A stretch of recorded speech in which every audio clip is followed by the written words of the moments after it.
Ok, vamos a empezar. Estas van a ser las propiedades de las relaciones binarias. No me voy a meter mucho a explicarlas porque aquí estoy suponiendo que ya o ya lo vieron en su curso de álgebra o ya estuvieron revisando el material que les dimos. Entonces, a ciencia cierta no las voy a explicar, pero con los ejercicios que vamos a hacer, espero que quede claro si hay alguna duda. Las puse aquí arriba, yo creo que les voy a pasar el PDF si las quieren ver un poquito más a detalle. Utilizo notación un poquito más algebraica para que sea un poquito más fácil de entender. Y las voy a poner aquí en la parte superior para que las podamos consultar siempre que querramos. Entonces, en el ejercicio 3 lo voy a resolver casi todo. Por si a alguien todavía no le queda claro esta parte de las propiedades o si no sabe cómo mostrar que se cumple o no. Entonces, en la primera parte nos dice representar gráficamente. Eso se los voy a dejar a ustedes porque se supone de la semana anterior que ya saben hacer esto. Entonces me centraré en la parte de las propiedades. Primero nos pregunta si nuestra relación R definida sobre A es reflexiva. Entonces, dejen cambio el colorcito. La parte de reflexiva.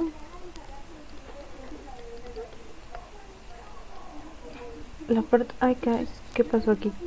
Ok, de la parte de reflexiva nos dice que si un elemento pertenece a A, o sea, según esta definición que tenemos acá arriba, si un elemento pertenece a A, eso significa que la tupla XX pertenece a R.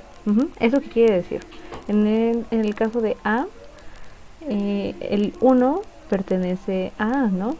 Entonces, esto debería de implicar que la tupla 1,1 está en R. Revisamos si esto se cumple y pues sí, o sea, es el primer elemento de R. Luego tenemos el elemento 2, está en A. Esto tendría que implicar que la tupla 2,2 está en R. Y buscamos la tupla 2,2 y esa está de acá. También está. 3 también pertenece a A y esto debe de implicar que la tupla 3,3 está en R, ¿no? Tenemos aquí igual a 3 y esto va a pasar lo mismo con los otros dos elementos que faltan, que son el 4 y el 5. La tupla 4,4 y 5,5 está en esa relación. La parte de reflexividad significa más que nada que un elemento está relacionado consigo mismo, ¿no? Entonces pasamos a la siguiente parte de es anti, o sea que si esta relación es antirreflexiva, antirreflexiva.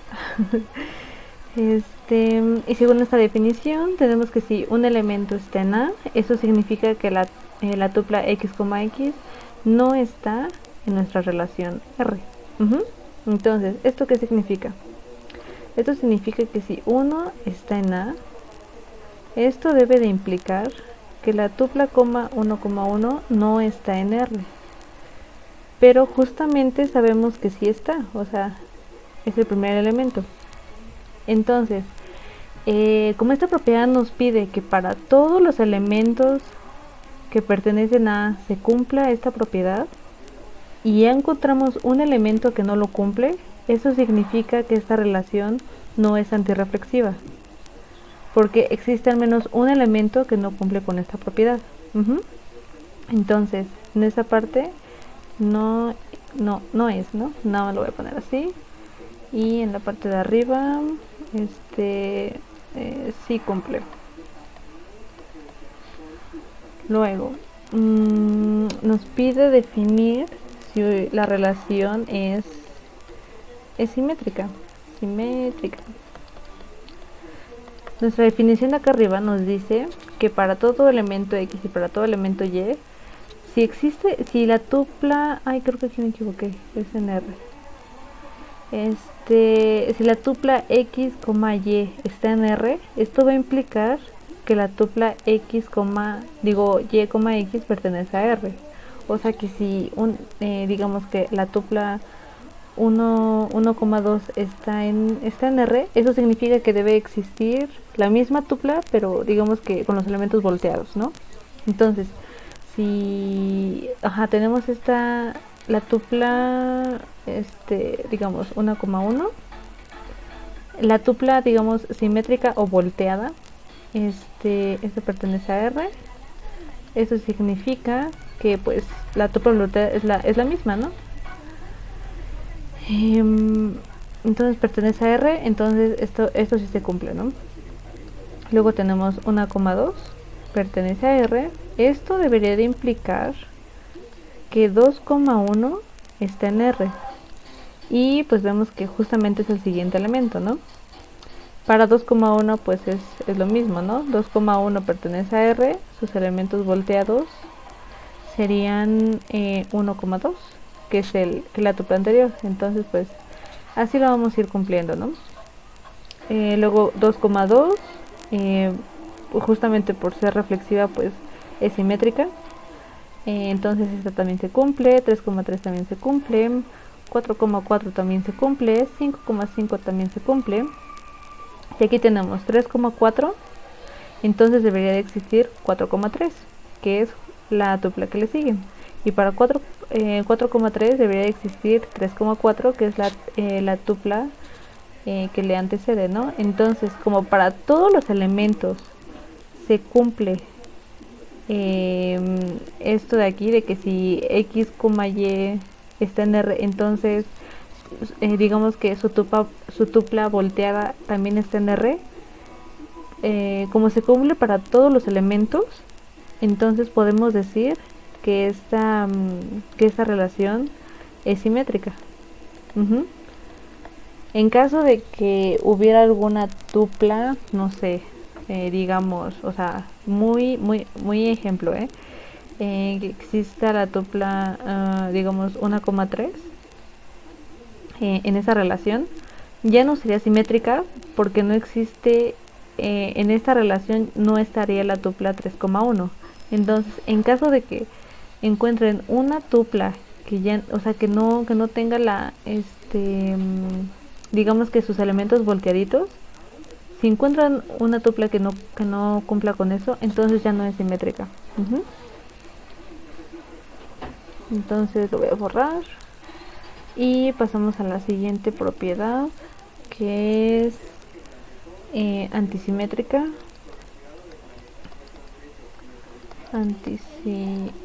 Antisimétrica, ¿no? Ok. La parte de antisimetría nos dice que que para todo X y para todo Y, si existe la tupla X, Y en R y también existe la tupla Y, X en R, eso significa que sus elementos son iguales. Entonces, tenemos la tupla 1,1, ¿no? Y justamente también existe pues la tupla volteada, ¿no? Que es ella misma. O sea, esta está en R y su tupla volteado también está en R. Esto debería de implicar que los elementos son iguales, ¿no? O sea, que X y Y son iguales. Entonces, esto sí se cumple. Luego tenemos 1,2. 1,2 está en R y pues 2,1 está en R. Pero ¿qué tenemos aquí? Que 1 es diferente de 2. Entonces, como esta propiedad también nos pide que para todos los elementos en R se cumple esta propiedad, o sea, de que si tenemos una tupla y tenemos a su tupla volteada, esto debe de implicar que los elementos son iguales, los elementos dentro de la tupla son iguales. Y como ya encontramos un caso en el que no se cumple, entonces podemos decir que esta relación no es antisimétrica. O sea, todas estas propiedades nos piden que para todos los elementos se cumpla eso. Y si encontramos una tupla donde ya no se cumple ese caso, entonces esa propiedad no se cumple. Después vamos con la parte de transitividad.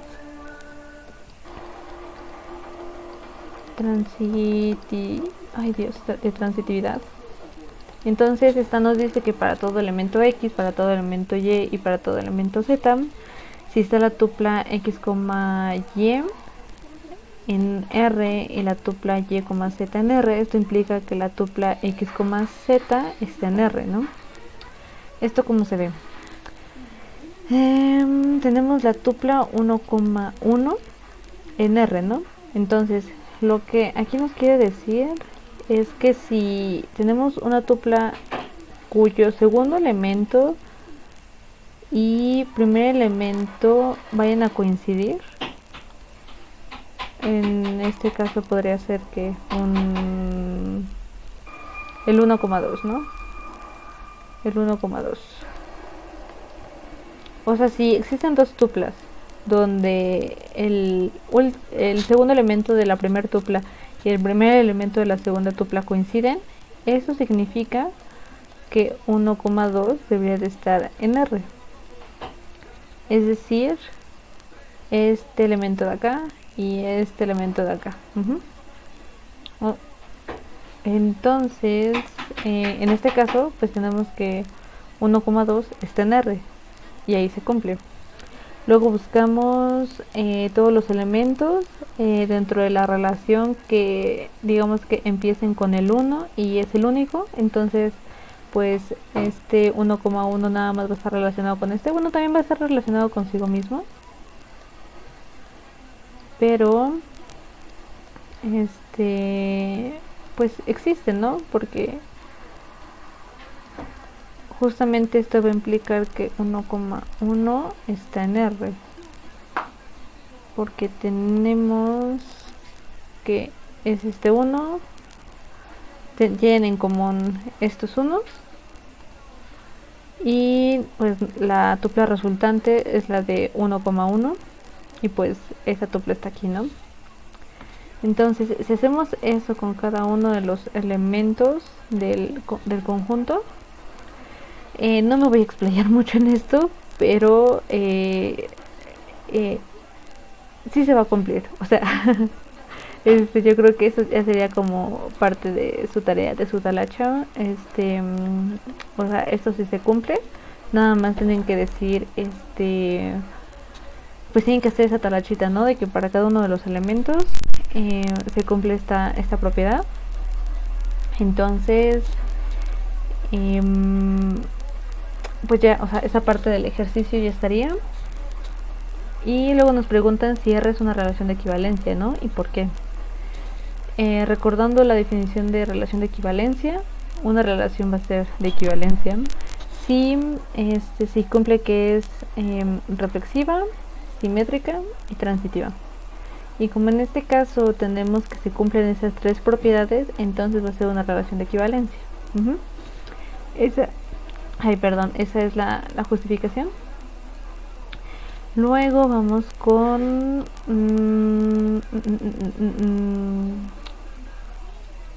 ok, las clases de equivalencia.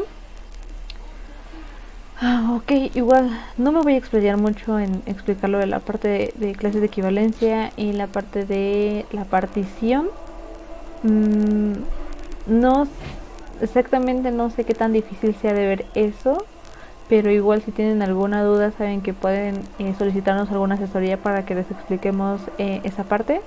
Entonces aquí nada más lo voy a explicar brevemente para este ejercicio. Tenemos que las clases de equivalencia, digamos, igual creo que no voy a hacer todo, o sea, para el elemento 1, o sea, para el elemento 1 que está en A, van a ser todos los elementos que van a estar relacionados con 1. Entonces regresamos a nuestra relación y teniendo a 1 como primer elemento, ¿quiénes están relacionados con 1? El 1 mismo en la tupla 1,1 y el 2 en la tupla 1,2. Entonces para la clase de equivalencia del 1 vamos a tener al elemento 1 y 2, porque esos son los elementos que están relacionados con el 1. Luego con el 2, o sea, con la clase de equivalencia del 2, vemos quiénes están relacionados con el 2. A ver, aquí está el 2. Entonces el 1 está relacionado con el 2 por la tupla 2,1. Entonces lo ponemos acá. Vamos al 2 otra vez aquí. Y creo que aquí no se ve muy bien. El 2 está relacionado con el 2 pues por la tupla reflexiva. Y de hecho aquí nos damos cuenta que bueno, ya no hay ningún otro 2.